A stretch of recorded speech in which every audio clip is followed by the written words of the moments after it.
Do you love me? Or am I all alone? I never asked this question out loud. I carried it quietly, like a fragile thing that might break if spoken. Do you love me? Or am I all alone? Some nights, the answer felt obvious. Other nights, it disappeared completely. I loved you in the smallest ways first. In the way I noticed your silence before your words. In the way your happiness mattered more to me than my own certainty. In the way my heart leaned toward you even when my mind warned me not to. But love is strange like that. It grows even when it's unsure of being seen. There were moments when I felt close to you, not physically, emotionally. Moments when your voice softened, when your eyes lingered, when I thought, maybe I'm not alone in this. And then there were moments when you pulled away, not cruelly, just absent. That absence hurt more than rejection ever could, because rejection gives answers. Silence only gives questions. I never needed grand gestures. I didn't need promises or declarations shouted into the world. All I wanted was one simple truth. Am I standing here alone, loving you, or are you standing somewhere near, loving me quietly too? Sometimes I blame myself. Maybe I was asking for too much. Maybe love is supposed to be confusing. Maybe real love is learning how to live with uncertainty. But then I realized something painful. Love shouldn't make you feel invisible. It can be quiet, it can be patient, but it shouldn't make you feel alone while you're giving everything. I stayed longer than I should have, not because you asked me to, but because hope has a way of disguising itself as strength. I told myself, if I love enough, it will reach you. I told myself, if I wait, you'll choose me. I told myself many beautiful lies, and still, I don't regret loving you. Because loving you taught me who I am. It taught me that my heart is deep, that I'm capable of devotion without ownership, that I can care without controlling. But it also taught me this: if I have to keep asking whether I'm loved, then something is missing. So here I am, finally asking the question I avoided: do you love me? Or am I all alone? Not to accuse you, not to trap you, but to free both of us. Because if you love me, even quietly, even imperfectly, I deserve to know. And if I'm alone, then I deserve the chance to stop holding on to a love that exists only in my heart. This confession isn't a demand, it's a doorway. Either you step toward me, or I learn how to walk forward without you. Both require courage. And tonight, for the first time, I'm choosing honesty over fear. I waited longer than I should have for your answer, not because time was kind, but because hope kept whispering just a little more, just one more moment. You didn't know how loud your silence was. You didn't know how every unread feeling echoed inside me. When I finally asked the question, it wasn't dramatic, it wasn't angry, it was tired. Do you love me? I asked quietly. Or am I all alone? I didn't ask with my voice. I asked with everything I hadn't said for months. You looked at me the way people do when they care but not enough. That look was worse than cruelty. Cruelty would have given me clarity. This this gave me confusion, dressed as kindness. You didn't say no, but you didn't say yes either. And that space between answers is where my heart began to break. You said you cared. You said I mattered. You said I was important in your life. And for a moment, my heart tried to celebrate, but then I realized something devastating. You never said you loved me. Not once. Not even quietly. Not even accidentally. I wanted to ask again. I wanted to shake the truth out of you. But love shouldn't need interrogation. Love should arrive on its own. So instead, I listened. And what I heard was this: you liked how I loved you. You liked how safe I made you feel. You liked that I stayed even when you gave nothing back. But you didn't love me. Not the way I loved you. I walked away that night with my heart still intact, but no longer protected. Because knowing hurts differently than guessing. Guessing hurts slowly. Knowing hurts all at once. I replayed everything after that.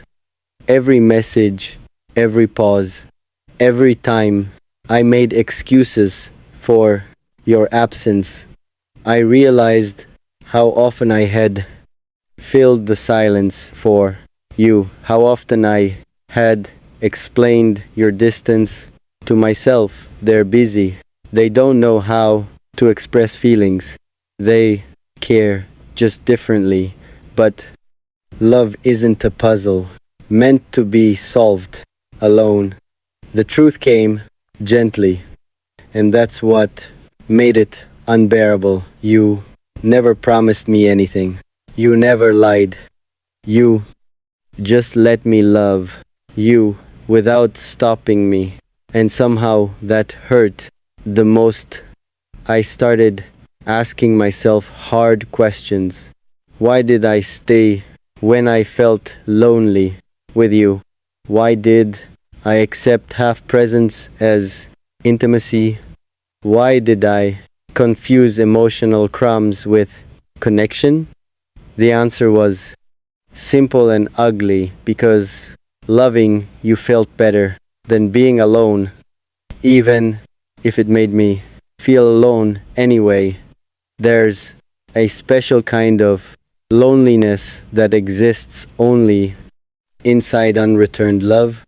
You're not alone in the world.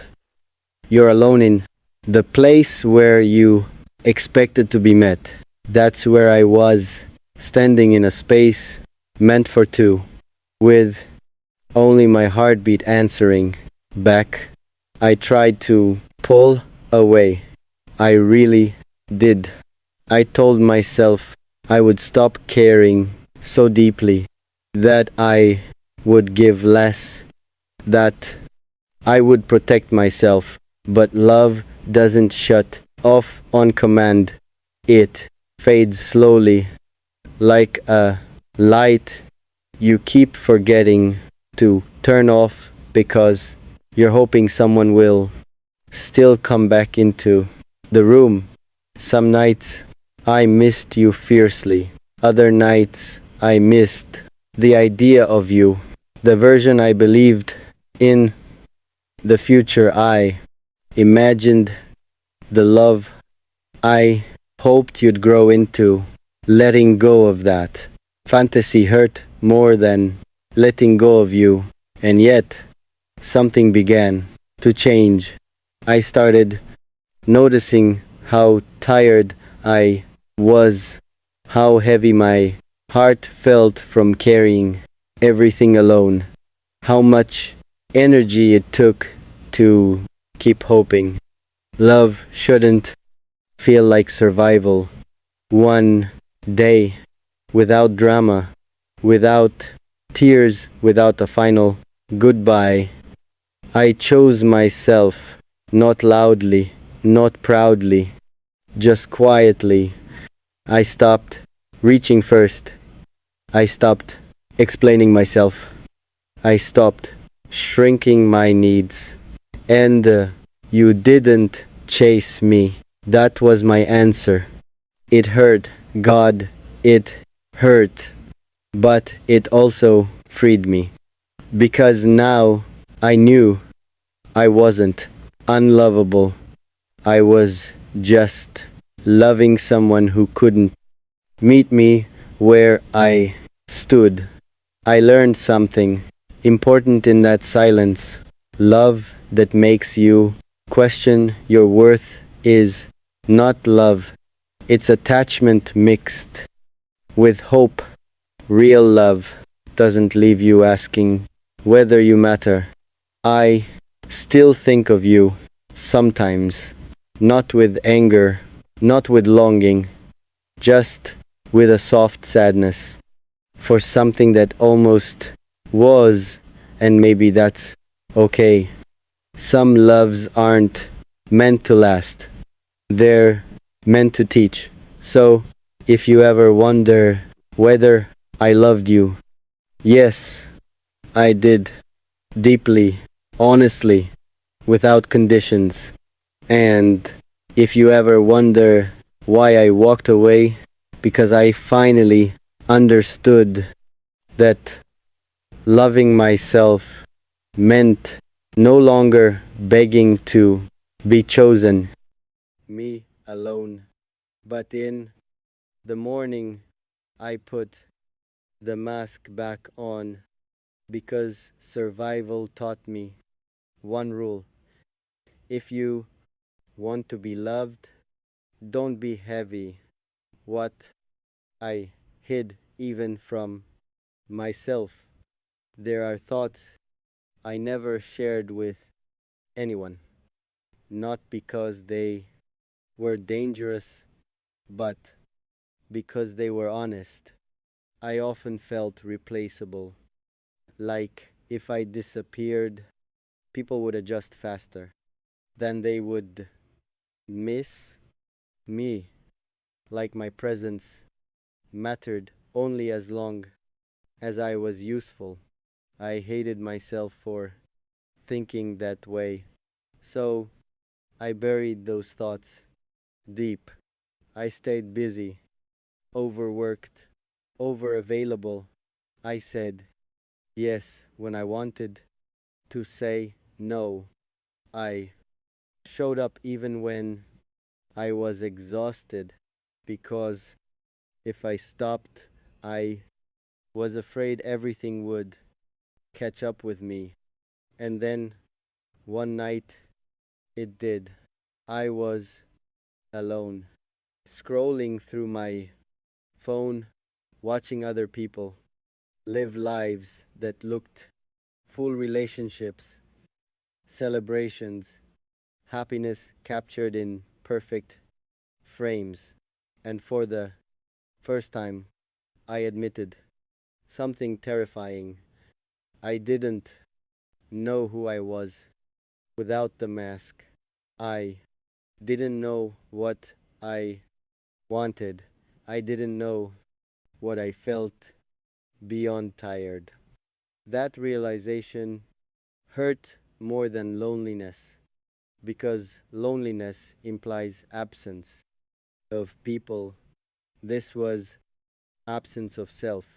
I wasn't depressed. I wasn't broken. I was disconnected from myself, and that scared me. The quiet breakdown. My breakdown wasn't dramatic. No screaming, no collapsing, no visible crisis. It was quiet. I started waking up with a heaviness in my chest. Conversations felt exhausting. Even things I once enjoyed felt distant. One evening, someone asked me a simple question: "Are you really okay?" I opened my mouth to say yes, and nothing came out. That silence said more than any confession ever could. That night, I sat alone and let myself feel everything I had been avoiding: the disappointment, the unmet expectations, the grief for versions of myself that never got to exist. I cried, not because life was cruel, but because I had been cruel to myself. I had ignored my own needs for so long that I didn't recognize them anymore. That was the moment I realized strength without honesty is just self abandonment. I didn't need to disappear. I didn't need to change everything. I needed to stop lying, especially to myself, learning to exist. Honestly, healing didn't arrive all at once.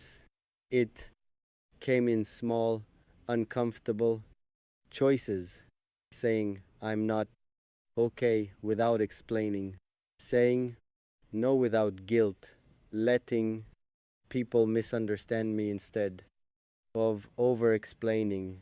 Some people drifted away when I stopped performing, others stayed quietly, genuinely. I began rebuilding a relationship with myself, listening instead of judging, feeling instead of suppressing. I learned that being seen is scary, but being invisible is worse. This is my confession. I I am still learning. Some days are heavy. Some habits return. But now I choose awareness over denial. I no longer want to be admired for strength I don't feel.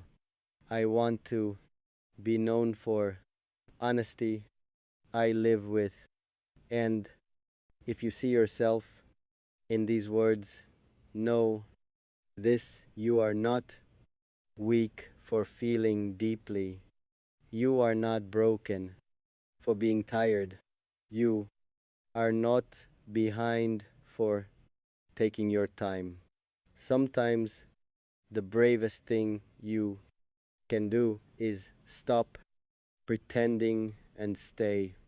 When you smile, every tired part of me learns how to rest again. I do not promise you an easy life. I promise you an honest one. In every storm, in every uncertain hour, my hand will not let go of yours. Your respect comes before my pride. Your happiness stands above my desires. Your pain matters more to me. That's not overthinking, that's restraint. And restraint is tiring. I want to say something important to you, not because I expect anything in return, but because I'm tired of pretending this doesn't matter, because I'm tired of acting like my heart isn't involved. This isn't a confession meant to trap you. It's not a demand. It's not a request. It's simply the truth I've been carrying quietly. You changed something in me. You made me feel deeply. You became important without asking for permission. And I don't know how much longer I can keep that to myself. But for now, these words stay here in this story where I can finally say them, even if I can't say them to you yet. This is only the beginning, because what I want to say next is even harder. There are some feelings for which words are never enough, and I had reached that stage where even silence began to make noise. I would miss you, not for any particular reason, not for any particular time, just all the time. At night, when everyone was asleep, I would wake up, phone in hand, heart ready to burst out, and only you on my mind. I would start writing, but after every sentence, I would stop, because what was in my heart was bigger than words. The other face of love. In part 1, I told you that I love you, but in part 2, I want to tell you how difficult it is to love when you don't have a choice. I couldn't see you, I couldn't hear you, but your presence, that strange feeling, it stayed with me. I wanted to share every joy with you and every sorrow too. But then I remembered I am not a part of your life, and that thought would break me every time. Silent confession. Sometimes I wondered what would happen if I told you everything. Will you smile, or maybe will you go away quietly? That fear, that fear kept me silent. I continued to love you, but from a distance. I wanted you, but in the form of prayers. You and me, but not we. The hardest part was not that you were not mine.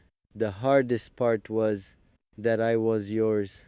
I would see you laughing with someone else, and my heart would break into 1,000 pieces.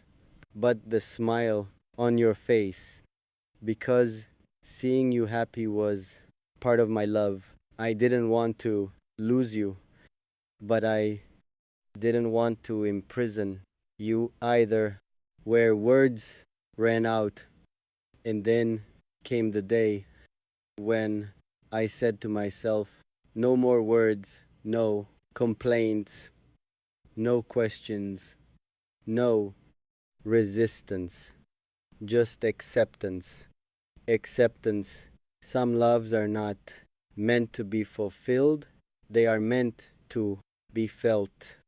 A final confession, but not complete. If you ever think that someone wanted you so much for no reason, maybe it was me. If you ever feel alone and your heart is full for no reason, maybe that is my prayer. And if I can never tell you I love you, remember, some loves are beyond words. And I I was out of words. There comes a moment in love when you stop asking why and start learning how to live with it. Part 3. begins there. After all the unsent messages, after all the nights where your name was the last thought before sleep and the first ache upon waking, I realized something painful and beautiful.